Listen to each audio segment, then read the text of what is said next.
Oh, video ah.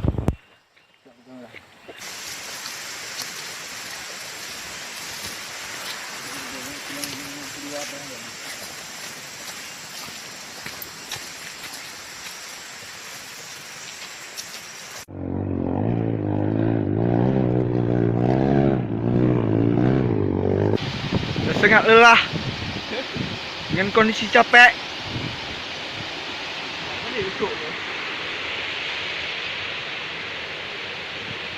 Ya. Dari terjun. Kan nek bagi terjun ke gua. Ikut kamu ah.